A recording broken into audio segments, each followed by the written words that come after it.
계속 여러분 기도해 주시면 감사하겠습니다. 여러분 오늘 아까 요엘서 1장 8절부터 12절까지 말씀을 읽었는데 먼저 오늘 요엘서 1장 8절을 표준 서변형 말씀을 갖고 제가 여러분께 말씀을 읽어드리겠습니다. 백성아 울어라. 약혼자는 잃고 슬퍼하는 처녀처럼 붉은 베옷을 걸치고 울어라. 오늘 본문 1장 8절에 보면 울어라 울어라 울라는 말씀이 두 번 나오죠. 근데 어떻게 우냐면은 약혼자를 잃은 처녀처럼 울라라는 말씀이죠.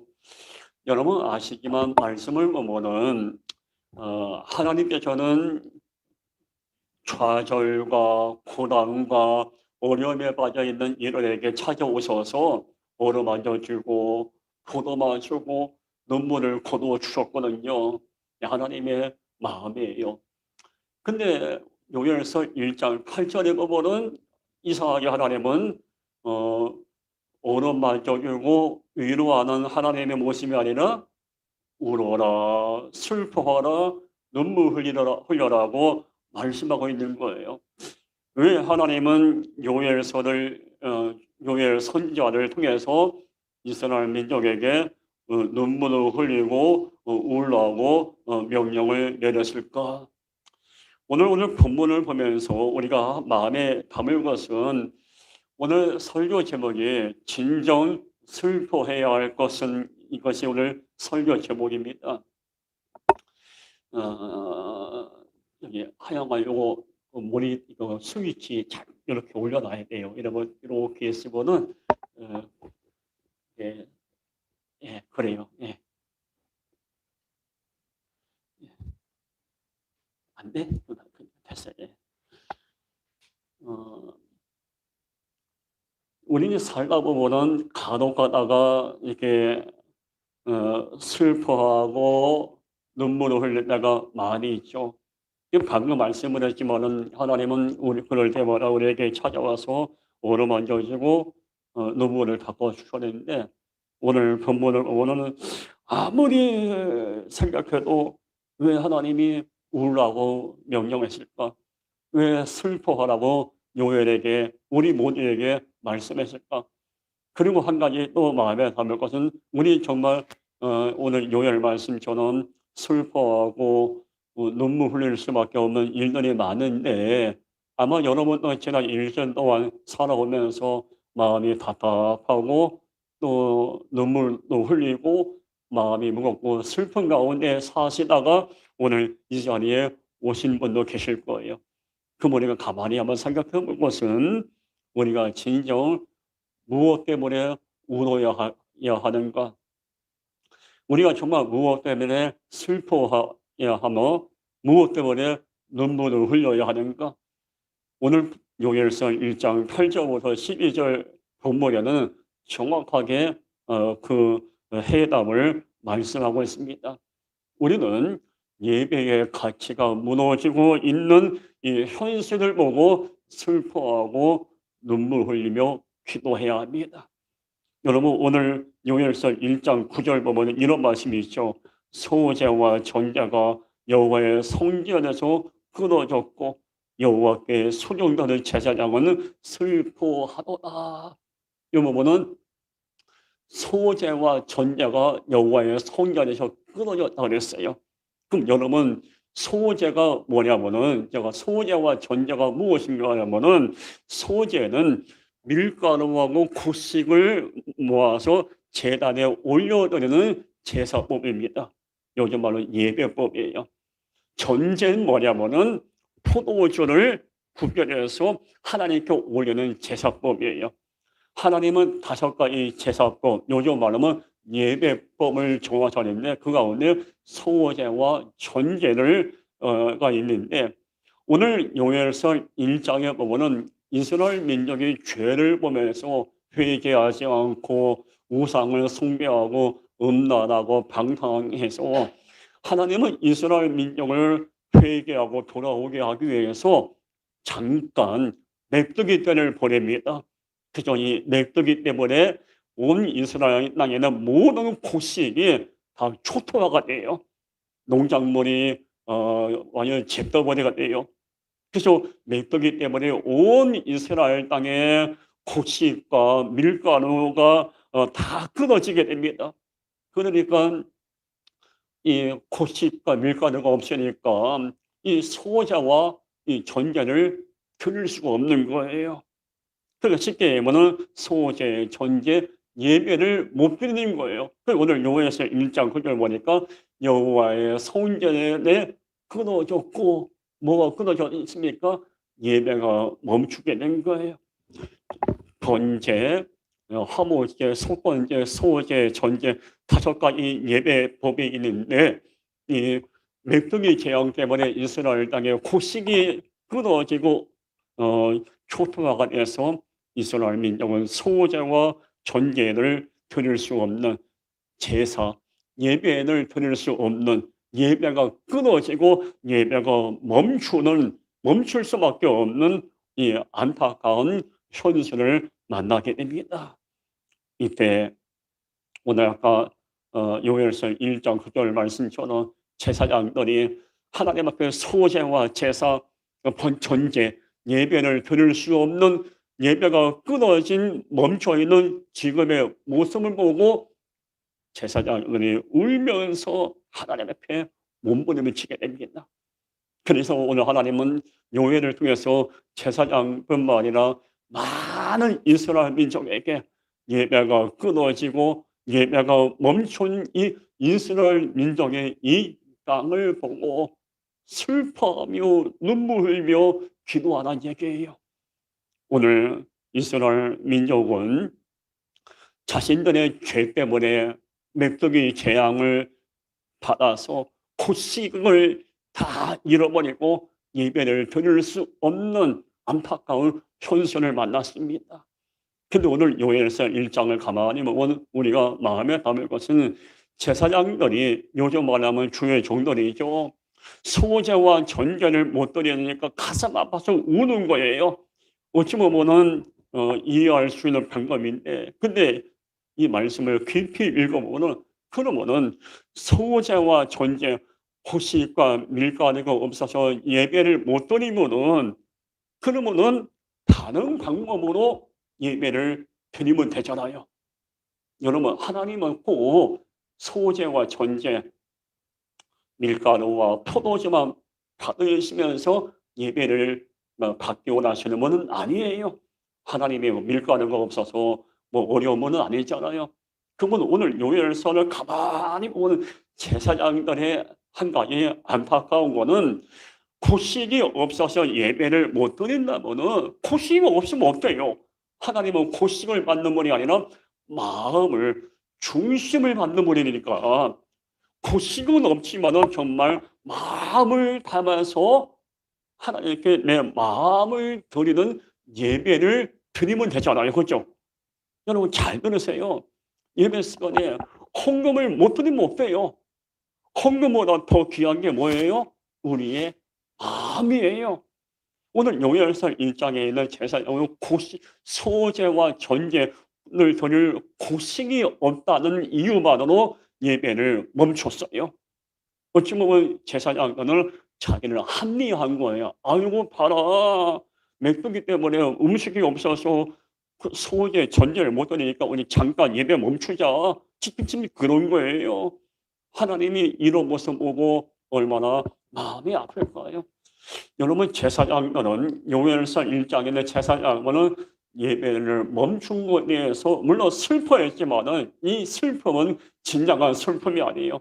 정말 예배를 사모하고 제사를 사모하는 주의 종들이었다면 다시 말씀드리면 고심이 없다 해도 내 진심이 담긴 마음과 내 몸을 하나님께 드리는 제사 예배를 드리면 되는데 그러지 않은 거예요. 여러분 지금 우리 이 땅도 안타깝게 여러 가지 여건으로 말미암아 예배가 멈춰가고 있고 예배가 많이 제약을 받는 안타까운 시대에 살고 있습니다. 여러분, 우리 이럴 때 예배의 가치가 무너져가고는 이런 안타까운 이런 시대에 이 예배의 가치가 무너지고 있는 이 모습을 보고 마음 아파하고 정말 우리가 슬퍼할 수 있어야 돼요. 그리고 제사장들처럼 우리 곡식과 포도주가 없으니까 예배 못 드린다 하면서 합리화한 것처럼 혹시나 우리도 내가 예배를 드리는 것을 가지고 합리화하고 있다면은 그런 나의 모습을 보고 안타까워하고 슬퍼할 수 있어야 되겠습니다.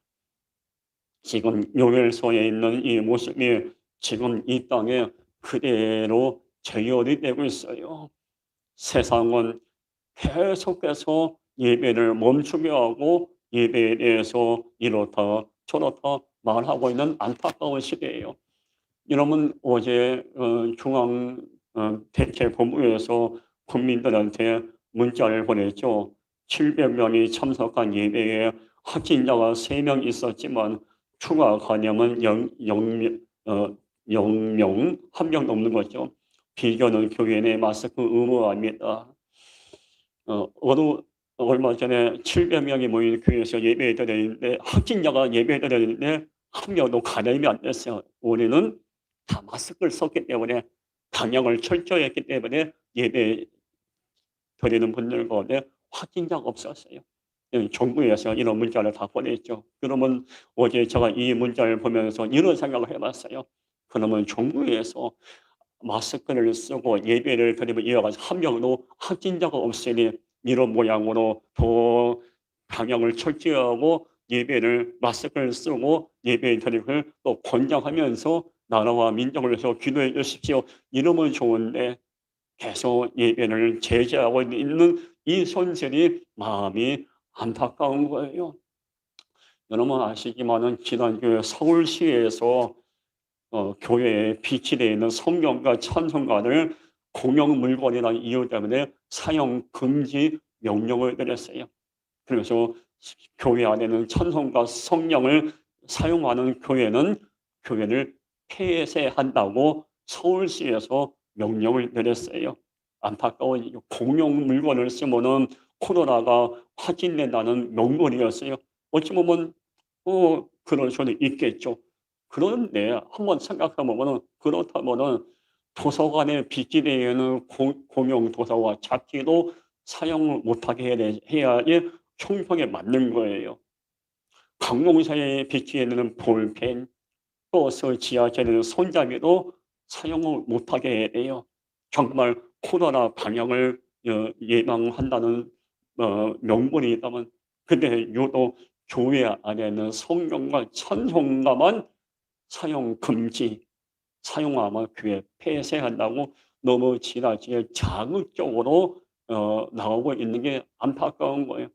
여러분 아시는지 모르지만은 지난 9월 26일 날 예배 금지법과 교회 폐쇄법이 발의가 됐어요. 이게 국회에서 통과가 되면은 이제 앞으로 온라인 예배조차 못 드리게 돼요. 이게 지금 이런 일들이 지금 계속 일어나고 있어요. 왜 이런 안타까운 일들이 일어날까? 왜 세상이 예배를 제재하고 물론 코로나를 막는다는 명분이 있지만은 형평성에 어긋나네요. 왜 이런 일이 일어날까? 두 가지예요. 첫 번째, 거룩하신 하나님의 권위를 인정하지 않기 때문에 그래요. 하나님의 거룩하심을 우습게 여겼기 때문에 그래요.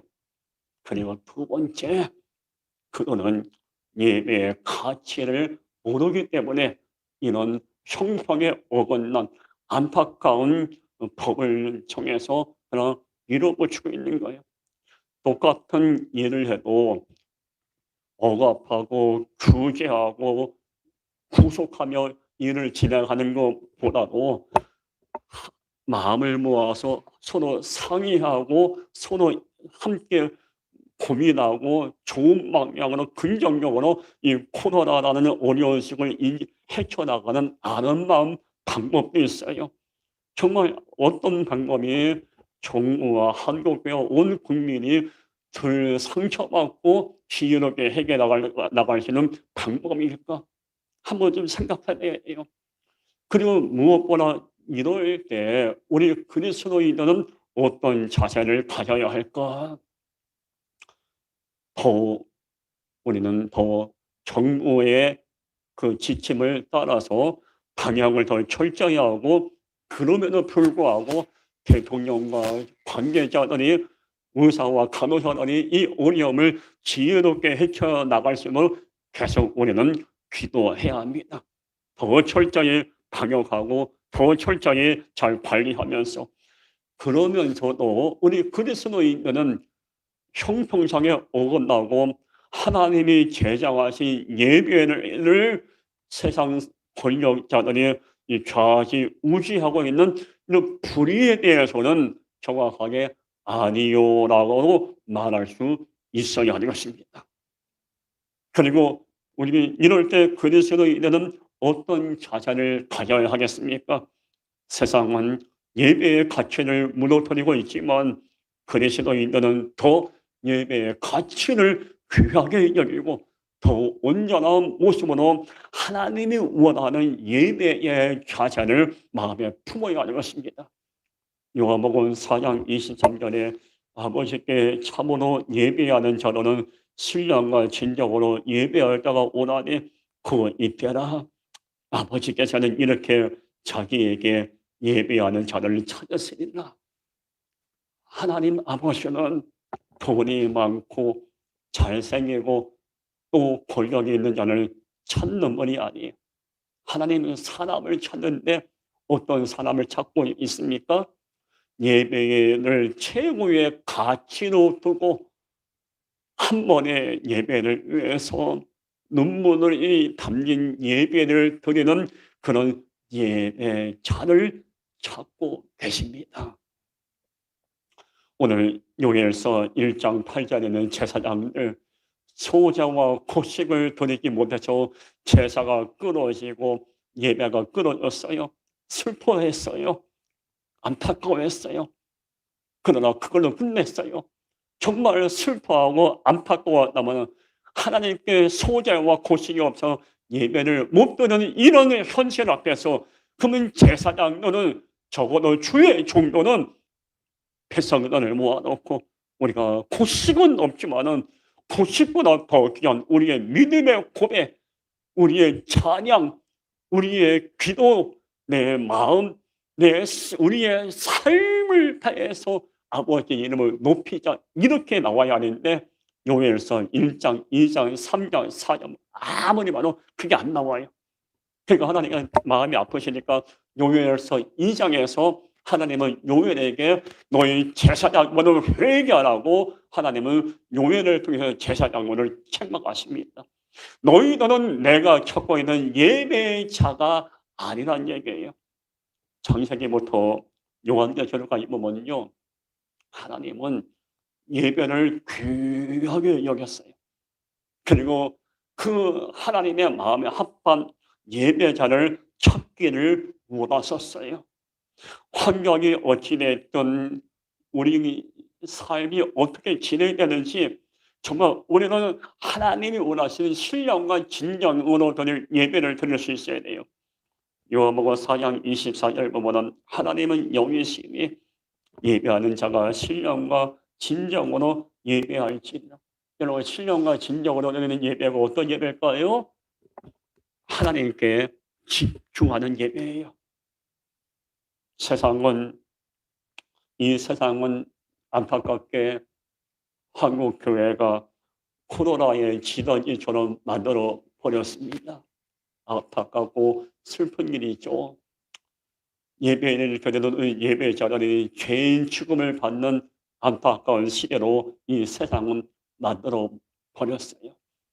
이럴 때일수록 우리는 그런 세상의 흐름에 집중하는 것이 아니라, 그럼에도 불구하고 우리는 하나님께 집중하고, 세상 사람들이 우리를 예배를 드리는 거 가지고 이렇다 저렇다 말해서 얼마나 인간적으로 주눅이 들 수 있는 상황이지만은, 그러나 우리는 그럼에도 불구하고 더 의연하게, 더 당당하게 하나님의 이름을 높여 찬양하는 이런 신령과 진정으로 예배드릴 수 있는 예배자가 되어야 하는 것입니다.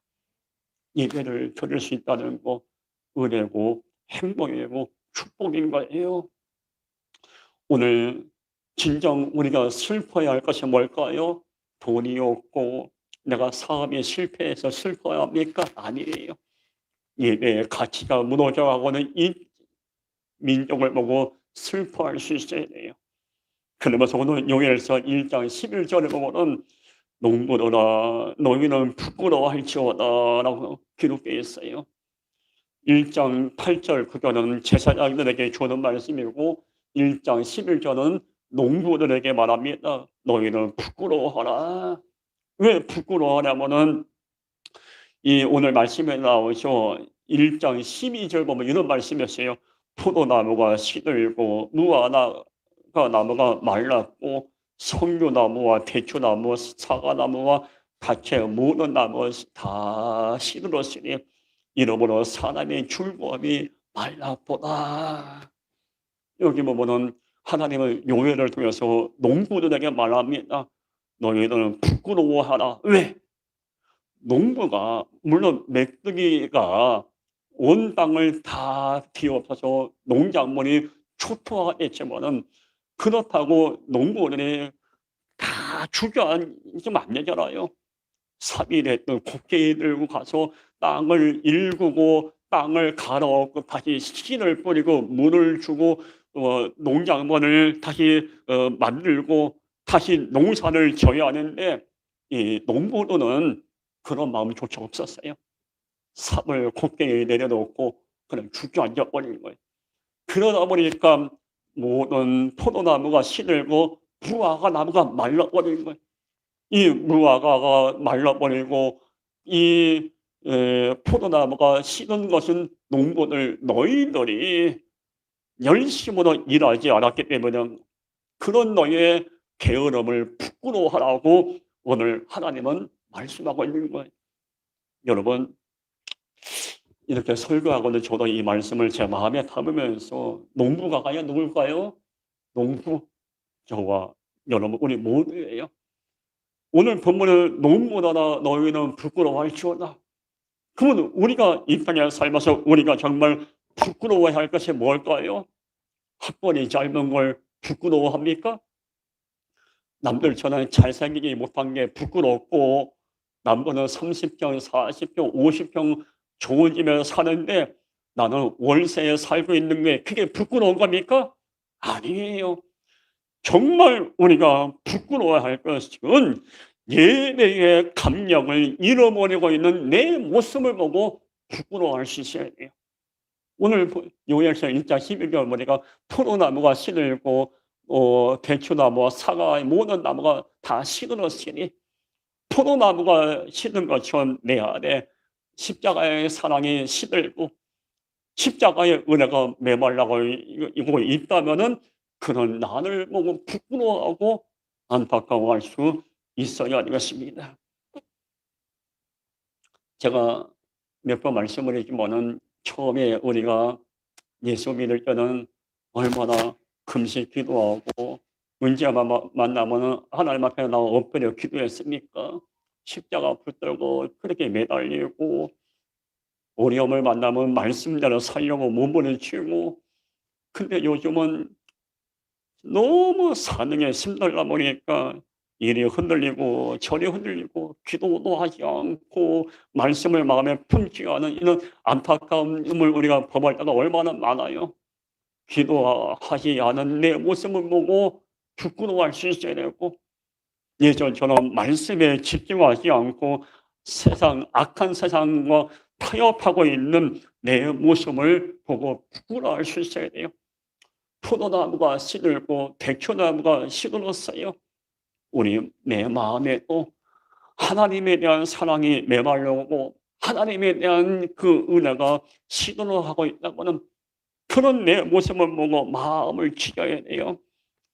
특별히 우리는 이 악한 세상이 권력을 갖고 있는 사람들이 잘못된 길을 제시하고 있는데도 불구하고 그걸 아무 분별력이 없어서 그대로 따라가고 있는 이 현실을 보고 우리는 부끄러워할 수 있어야 하겠습니다.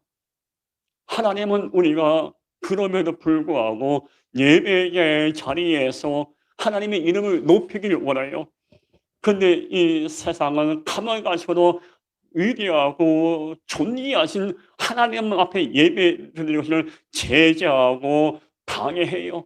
이럴 때 이 가운데 있는 우리는 어떻게 해야 합니까? 당연히 이 하나님 앞에 올바른 예배자의 모습으로 서려고 마음을 모아야 하는데 손해보지 않고 사람들에게 손가락질 당하는 것이 두려워서 이 잘못된 세상의 방침에 귀를 기울이고 있다면은 그것을 가지고 우리는 부끄러워하고 마음 아파할 수 있어야 되겠습니다. 로마서 14장 10절에 내가 어찌하여 내 형제를 비판하느냐 어찌하여 내 형제를 업신여기냐 우리가 다 하나님의 심판대 앞에 서리라. 여기는 저도 여러분도 언젠간 이 땅의 삶이 다 끝나면은 하나님의 심판대 앞에 서리가 올 겁니다. 그때 하나님의 심판대 앞에 어떻게 서길 원하십니까? 오늘 본문의 말씀처럼 부끄러운 모습으로 서야 하겠습니까? 아니면 하나님 보시기에 아름답고 귀한 모습으로 서야 하겠습니까? 어느 누구나 하나님의 심판대 앞에 서게 될 거예요. 그때 우리는 예배의 가치가 무너져가고는 2020년 이때에 그래도 우리는 예배의 가치를 지키고 하나님 앞에 온전히 예배를 드리고 몸부림쳤던 아름다운 모습으로 하나님의 심판대 앞에 서야 되는 거 아니겠습니까? 여러분 몇 번 말씀드리지만 교회에서 예배 드리는 것도 더 귀하고 지금은 시대적인 흐름이 때문에 어쩔 수 없이 온라인 예배를 드려요. 온라인 예배 드리는 것도 귀합니다. 어떻게 예배드리냐는 이 마음이 더 중요한 거예요. 그러나 우리가 이런 시대에 우리가 세상의 흐름에 휩쓸려서 우리가 안일한 마음으로 편한 마음으로 주일 예배를 드리려는 마음이 있다면 그것이 문제가 되는 거예요. 하나님의 심판대 앞에 설 때 우리는 정말 흔들림이 없이 정말 하나님 앞에 온전한 모습으로 복음에 대한 열정, 정말 사모하는 그 열정을 갖고 아버지 앞에 당당하게 설 수 있어야 되는 거 아니겠습니까? 여러분 병들고 시들고 무너져 있는 초라한 모습으로 하나님의 심판대 앞에 서는 것이 아니라 비록 어렵고 숨을심하는 믿음의 길을 걸어가고 끝까지 주님 바라보고 끝까지 여호와 하나님께 영광을 돌렸던 흔들림 없는 아름다운 모습으로 심판대 앞에 서야 되는 거 아니겠습니까? 저도 마음의 기도 제목이 나중에 하나님의 심판대 앞에 설 때에 한 영혼 한 영혼을 귀하게 여겼던 목회자로 서기를 원합니다. 뺀질뺀질거리는 못사로 부끄러운 모습으로 서는 것이 아니라 정말 하나님을 두려워하고 하나님이 맡기신 양들을 섬기고 귀하게 여기다가 하나님 앞에 서는 것, 심판대 앞에 서는 게 기도 제목이에요. 오늘 우리가 다 하나님의 심판대 앞에 서리라. 우리 그날 심판대 앞에 설 때 부끄러운 모습이 아니라 예배의 가치를 지키고 예배를 위해서 아버지 앞에 흔들림 없는 모습으로 설 수 있는 그런 모습이 우리 안에 있길 바라겠습니다. 기도하겠습니다.